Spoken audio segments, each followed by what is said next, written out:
Terlihat gadis kecil itu memotong rambut wanita yang terikat dengan tas hitam. Setelah berhasil, dia pun membuang gunting itu ke sungai. Tak sampai di situ saja, gadis kecil ini juga mengeluarkan tangan palsunya, lalu mengganti tangannya yang dipegang oleh wanita itu. Wanita yang tidak menyadari itu kemudian pergi memegang tangan palsu. Sementara gadis kecil ini segera mengambil tas milik wanita itu. Namun saat akan pergi, dia melihat seorang polisi lalu memutar arah ke belakang.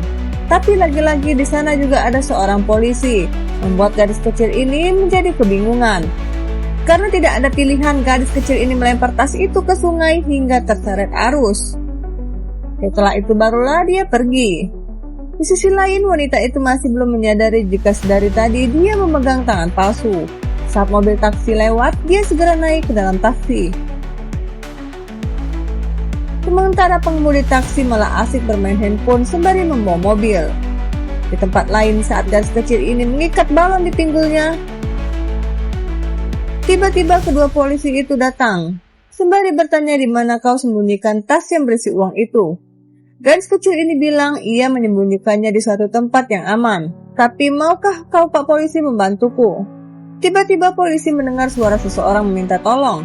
Saat polisi akan melihatnya, rekannya berkata, lebih baik kita tanya gadis kecil ini di mana dia menyembunyikan tas hitam yang berisi uang itu. Polisi kemudian bertanya, Dek, maukah kau memberitahu di mana kau sembunyikan tas yang berisi uang itu? Gadis kecil menceritakan kejadian di mana wanita itu berusaha merebut tas hitam dari tangan ibunya, hingga terjadi aksi tarik-menarik memperebutkan tas yang berisi uang. Wanita mendorong ibu gadis kecil itu hingga dia terjatuh ke sungai. Setelah itu dia membawa gadis kecil pergi dan meninggalkan ibunya sendirian di sungai. Setelah mengetahui itu, polisi pun buru-buru pergi menyelamatkan ibu dari gadis kecil itu. Sampainya di sungai, kedua polisi langsung menyelamatkannya. Yang sedari tadi ibu gadis kecil itu jatuh ke sungai.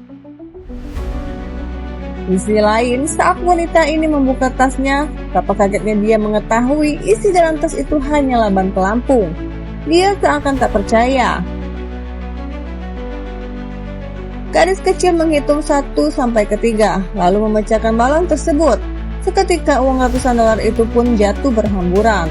Polisi tidak menyangka gadis kecil itu mampu mengelabui si wanita, sehingga dia tertipu. Wanita ini bangga terhadap anaknya yang telah menyelamatkan uang dari tangan penjahat. Terima kasih telah menonton. Saksikan terus film menarik lainnya hanya di Atarasta.